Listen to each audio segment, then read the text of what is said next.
আসসালামু আলাইকুম। আমি ডাক্তার মোহাম্মদ ফজলে রব্বি রিয়াদ। আমি একজন ক্যান্সার বিশেষজ্ঞ। আমি কর্মরত আছি চট্টগ্রাম মেডিকেল কলেজ হাসপাতালে।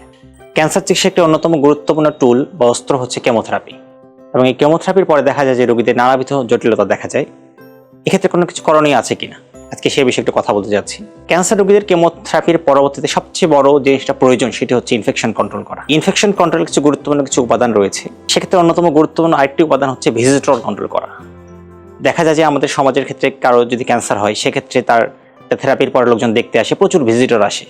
এই ভিজিটর বা আত্মীয় স্বজন কন্ট্রোল করা একটি গুরুত্বপূর্ণ অংশ এই ইনফেকশন কন্ট্রোলের জন্য।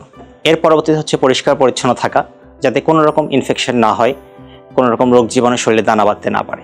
এর পরবর্তী ক্যান্সার রোগীর খুব সুষম খাদ্য গ্রহণ খুবই গুরুত্বপূর্ণ, এবং এই খাদ্যের কারণে তার যাতে কোনো প্রকার কোনো অসুবিধা না হয়।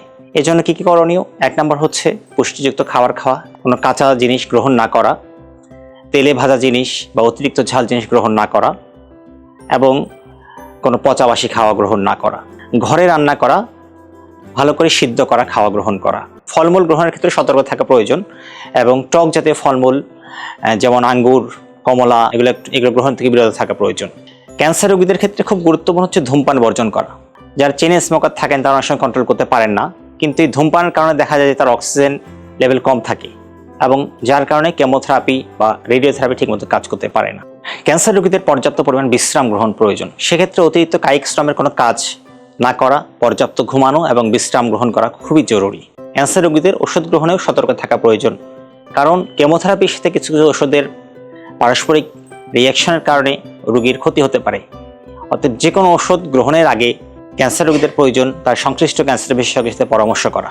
সর্বোপরি ক্যান্সার রোগীদের যে কোনো যদি উপসর্গ দেখা যায়, দ্রুততম সময়ে ক্যান্সার বিশেষজ্ঞের শরণাপন্ন হওয়া প্রয়োজন। সবাই সুস্থ থাকুন, নিরাপদে থাকুন এবং ক্যান্সার মুক্ত থাকুন। সবাইকে ধন্যবাদ।